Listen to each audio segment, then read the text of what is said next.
अगर ठंड के मौसम में इस तरह के गर्मा गर्म मंगोड़े और वो भी खट्टी मीठी इमली की चटनी के साथ, तो वाह, खाकर मजा ही आ जाएगा फ्रेंड। चटनी की रेसिपी तो हम आपसे शेयर कर ही चुके हैं। फिर जब सबने इन गर्मा गर्म मंगोड़ों को खाया मजेदार इस चटनी में डिप करने के साथ, तो सबको खाकर इन्हें और भी ज्यादा मजेदार लगे। और फिर इन्हें तोड़ने के साथ आप समझ पा रहे होंगे कि ये कितने ही ज्यादा सॉफ्ट, नरम, मुलायम से बनकर तैयार हुए हैं। तक जालीदार सॉफ्ट से बनकर तैयार हुए हैं। इनको बनाने के लिए हमने यहाँ पर लिया है 3/4 कप मूंग दाल को, यानी कि 250 ग्राम के कप से हमारा 1/4 कप भर कम है। इस 1/4 कप भर में हमने डाला है सफेद धुली उड़द की दाल, यानी कि जो सफेद वाली दाल होती है, हमने उसे इस्तेमाल किया है। और दोनों दालों का मेल बहुत ही अच्छा सा बैठता है फ्रेंड्स। इससे मंगोड़े बहुत ज्यादा नरम, सॉफ्ट, मुलायम से बनकर तैयार होते हैं। इस दाल को हमने अच्छे से 3-4 पानी धो के रात भर के लिए भिगो के रख दिया था, और अभी बहुत ही ज्यादा सॉफ्ट सी हो चुकी है। तो हमने इसे यहाँ पर हैंडी की सहायता से थोड़ा थोड़ा रोककर 2 बड़े चम्मच भर पानी डाला है और सारी दाल को अच्छे से पीस लिया है। रहे फ्रेंड्स, हमारी दाल यहाँ पर दरदरी बिल्कुल भी नहीं है। हमने यहाँ पे सॉफ्ट दाल को बनाकर तैयार किया है। इसी से हमारे मंगोड़े बहुत ज्यादा नरम, मुलायम, रुई के जैसे सॉफ्ट बनकर तैयार होते हैं। बच्चे खाएं, बड़े या फिर बुजुर्ग, सभी इसे आराम से खा पाएंगे और खाने में बहुत ज्यादा स्वादिष्ट लगते हैं। आप चाहें तो इसे नाश्ते में बनाएं या फिर शाम की चाय के साथ। हर बार आपको खाकर बस अच्छे ही लगने वाले हैं, और इस बात की तो हम गारंटी देते हैं कि आपको बहुत ज्यादा पसंद आएंगे। विस्कर की सहायता से हमने सारी दाल को अच्छे से चला लेना है। दाल अगर हम अच्छे से फेंटेंगे तो हमारे मंगोड़े भी बहुत ही ज्यादा हल्के से और अच्छे से सॉफ्ट बनकर तैयार होंगे, क्योंकि इस तरह से फेंटने से दाल में हवा सी भर जाती है। और इसे हम इस पानी के गिलास में थोड़ा सा निकाल के देख लेते हैं, और ये देखिए फ्रेंड्स, कितने अच्छे से ये दाल तैर रही है। इसका मतलब हमारी दाल अच्छे से अब फेंटी जा चुकी है। इससे ज्यादा हमें और नहीं चलाना है। और अब हमने इसमें डाल दिया है कटा हुआ हरा धनिया, और इससे मंगोड़ों का स्वाद बहुत अधिक बढ़ जाता है। और इसके साथ ही हमने लगभग 2 इंच पर अदरक के टुकड़े को ग्रेट करके इसमें डाल दिया है। और इसमें हमने डाली है 2 हरी मिर्च, और इन्हें हमने चॉपर से चॉप कर लिया है। और अब इन सभी चीजों को अच्छे से हमने मिला देना है, ताकि दाल में सब चीजों का अच्छे से फ्लेवर आ सके।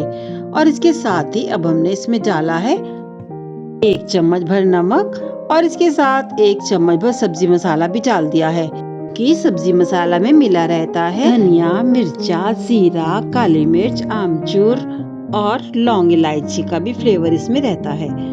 तो अब इसलिए हमें अलग से इसमें कुछ नहीं डालना है। हमने सारी चीजों को अच्छे से इसमें भी मिला दिया है। और इसके साथ ही हमने अपने गमले का उगा फ्रेश पुदीना पत्तियां भी इसमें डाल दी हैं। और हमने इन्हें छोटा छोटा बिल्कुल भी नहीं काटा है। जैसे ही हमने इसे तोड़ा है, वैसे ही हमें इन्हें धोकर इसमें डाल देना है। और बस मंगोड़ों में इतना ज्यादा इसका स्वाद आता है कि बस खाकर बहुत ही अच्छा ये लगने वाला है।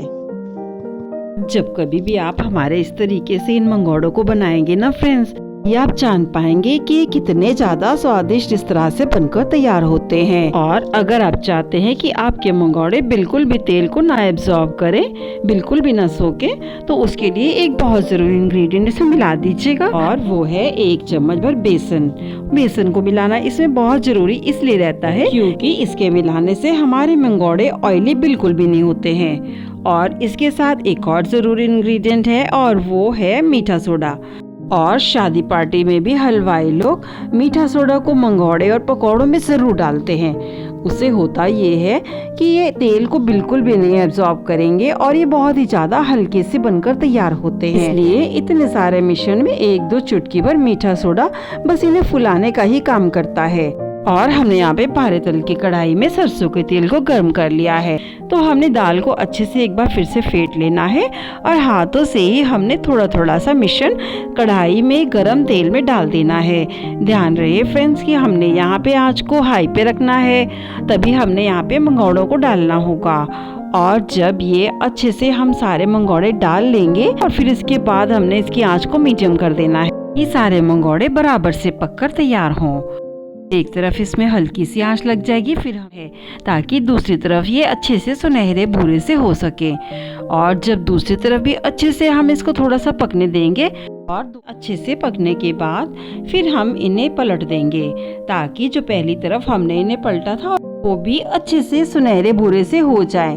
और इस तरह से दोनों ही तरफ से गोल्डन ब्राउन जब ये हो जाएंगे, इसका मतलब अच्छे से ये सिक कर तैयार हो चुके हैं। और फिर हमने पलटे की सहायता से फिर हमने इन्हें प्लेट में अलग से निकाल लेना है। और इस तरह से हम सारे ही मंगोड़ों को बनाकर तैयार कर लेंगे। और इस तरह से सारे ही बाकी मंगोड़ों को हमने बनाकर तैयार कर लिया है और अब निकाल लिया है हमने इन्हें प्लेट में। और अब इन गर्मा गर्म मंगोड़ों को हमने इनके गर्मा गर्म रहते ही सर्व कर देना है मजेदार खट्टी मीठी इमली की चटनी के साथ। फ्रेंड्स, हम तो आपसे यही कहना चाहेंगे कि आप भी ये वाले मंगोड़े एक बार जरूर बनाकर देखिएगा और फिर हमें बताइएगा कि आपको ये मंगोड़े कैसे लगे। खाकर मजा ना आ जाए तब आप हमें कहिएगा। बस इन मजेदार स्वादिष्ट से मंगोड़ों को घर पे बनाना खाना और इसके साथ ही हमें फॉलो, लाइक और सपोर्ट करना बिल्कुल ना भूलें।